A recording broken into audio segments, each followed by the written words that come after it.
Student, welcome back to my channel. आज हम class 10 की बुक ज्योग्राफी की बुक पढ़ेंगे जो है कॉन्टेम्प्रेरी इंडिया, जिसका चैप्टर फर्स्ट आज हम डिस्कस करेंगे, रिसोर्सेज एंड डेवलपमेंट। तो सबसे पहले बात कर लेते हैं कि रिसोर्सेज क्या होते हैं। रिसोर्सेज एक ऐसा सोर्स है जिसके थ्रू हम अपनी डिज़ायर को फुलफ़िल करते हैं। For example air, water, food, plant, animal, minerals, metal, जो भी नेचर में प्रोवाइडेड है, अवेलेबल है, जो सारी चीज़ें जो नेचर में है वो सारे रिसोर्सेज कहलाते हैं। तो ये हो गया एक सिंपल वे में समझने के लिए कि रिसोर्सेज किसे कहते हैं। अब देखते हैं बुक में इसकी डेफिनेशन क्या लिखी हुई है। Everything available in our environment which can be use to satisfy our needs provided it is technologically accessible, economically feasible and culturally acceptable can be termed as resources। जो भी एनवायरनमेंट में हमें अवेलेबल है, जो भी हमारे नीड्स को satisfy करती है, वो रिसोर्सेज कहलाती है। लेकिन इसमें यह भी कहा गया कि वो टेक्नोलॉजिकली एक्सेसिबल होनी चाहिए, इकोनॉमिकली फेसिबल होनी चाहिए एंड कल्चरली एक्सेप्टेबल होनी चाहिए। टेक्नोलॉजिकली एक्सेसिबल मीन्स कि हमारे पास वैसी टेक्नोलॉजी होनी चाहिए कि उसको यूज़ में ला सके। जैसे कि हमें पता चला कि ज़मीन के नीचे गोल्ड है, तो उस गोल्ड को कैसे हम निकालें? हम जाके उसकी खुदाई तो करने लगेंगे कि गोल्ड निकालें।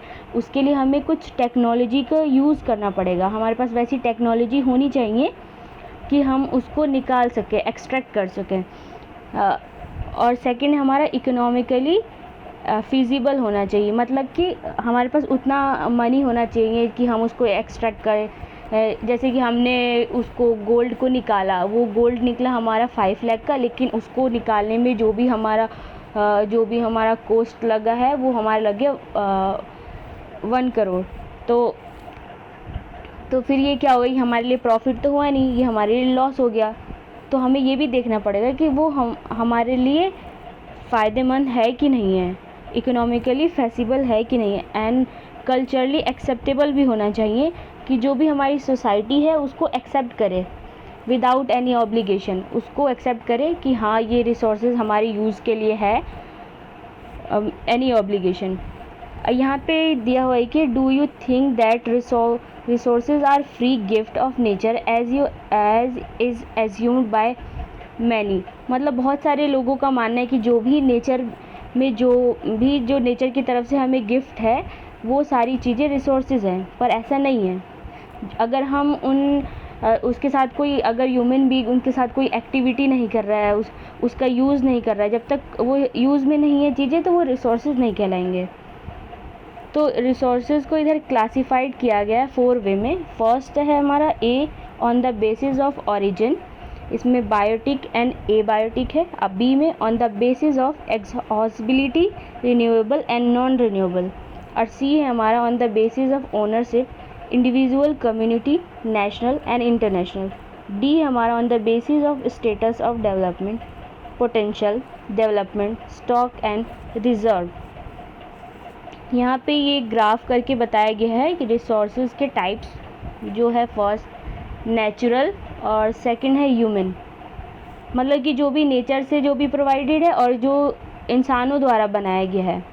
2 टाइप्स के होते हैं रिसोर्स, वही इसको ग्राफ में करके दिखाया गया है। अब हम थोड़ा सा इसको डीपली समझ लेते हैं इस टाइप्स को। On the basis of origin, इसमें इसका फर्स्ट है बायोटिक रिसोर्स। बायोटिक रिसोर्स वो होते हैं जिसमें लाइफ होती है, जैसे कि human being, flora, fauna, fishery, life stock, जिनमें भी लाइफ होती है वो बायोटिक रिसोर्सेज कहलाते हैं। और जिनमें लाइफ नहीं होती है वो एबायोटिक रिसोर्सेज कहलाते हैं, जैसे कि for example rocks and metal. और बी है हमारा ऑन द बेसिस ऑफ एक्सहॉस्बिलिटी, इसमें आता है रिन्यूएबल रिसोर्सेज और नॉन रिन्यूएबल रिसोर्सेज।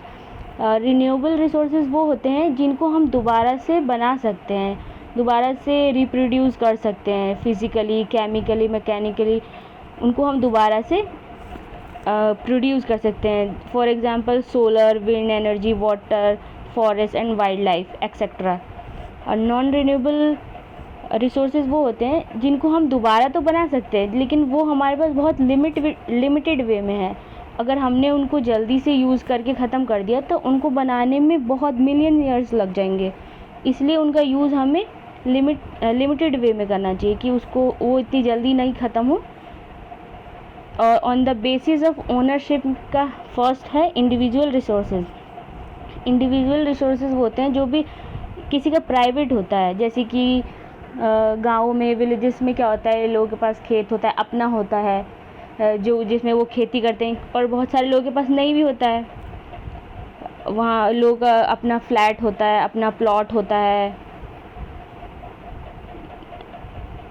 तो जो भी उनका अपना खुद का होता है, प्राइवेट होता है, वो इंडिविजुअल रिसोर्सेज कहलाते हैं। और कम्युनिटी ओन रिसोर्सेज वो होते हैं जो कम्युनिटी का होता है, जो बहुत सारे लोगों द्वारा मिलके बनाया गया होता है, जैसे कि public parks, picnic spots, playground, जो भी जिसमें वो सब कम्युनिटी के अंदर आते हैं, वो उन लोगों का होता है। और नेशनल रिसोर्सेज वो होते हैं, वैसे तो जो भी इंडिया में जो भी पाया जाएगा, जो भी रिसोर्स है, जो भी है, वो तो नेशनल रिसोर्सेज में आएगा, वो इंडिया का ही कहलाएगा, चाहे वो इंडिविजुअल हो, चाहे वो कम्युनिटी ओन हो, तो वो सारे नेशनल में आएंगे।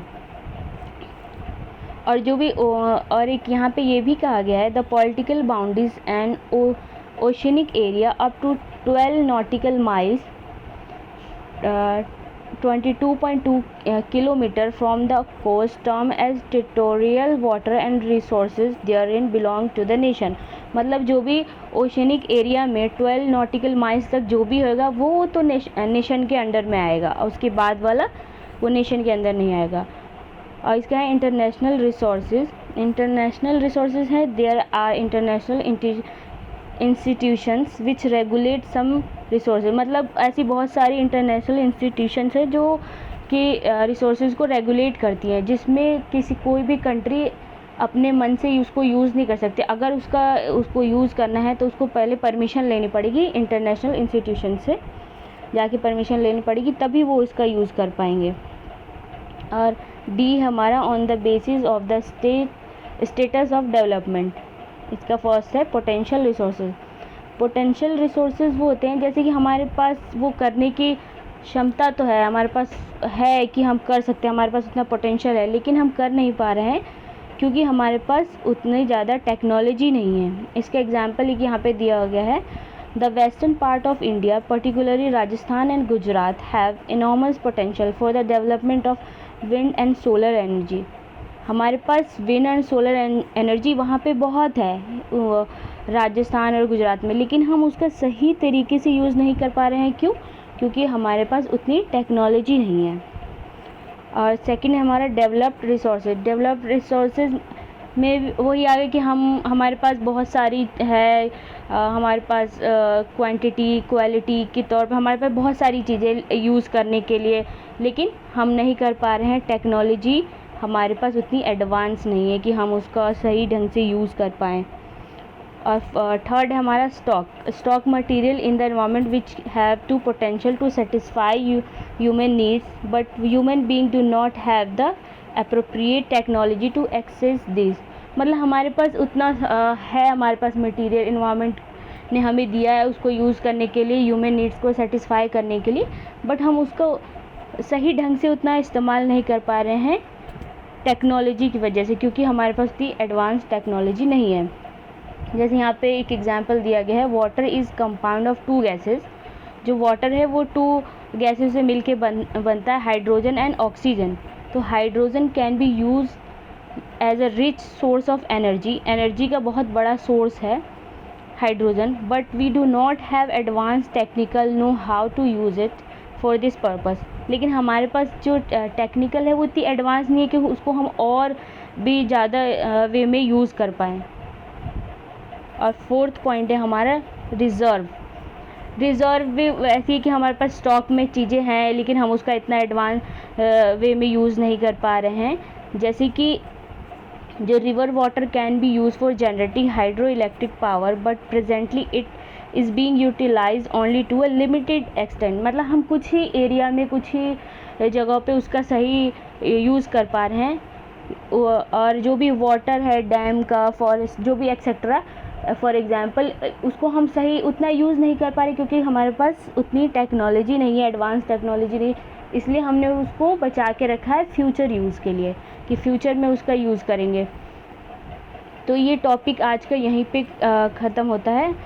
अब इसके आगे हम पढ़ेंगे रिसोर्सेज एंड डेवलपमेंट के बारे में कि उनका डेवलपमेंट किस तरीके से हुआ। इसका नेक्स्ट वीडियो में उसके बारे में पढ़ेंगे। अगर आज की वीडियो आपको अच्छी लगी तो वीडियो को लाइक कीजिए, शेयर कीजिए, कमेंट कीजिए एंड मेरे चैनल को सब्सक्राइब कीजिए। अब मिलते हैं नेक्स्ट वीडियो में। Thanks for watching my video.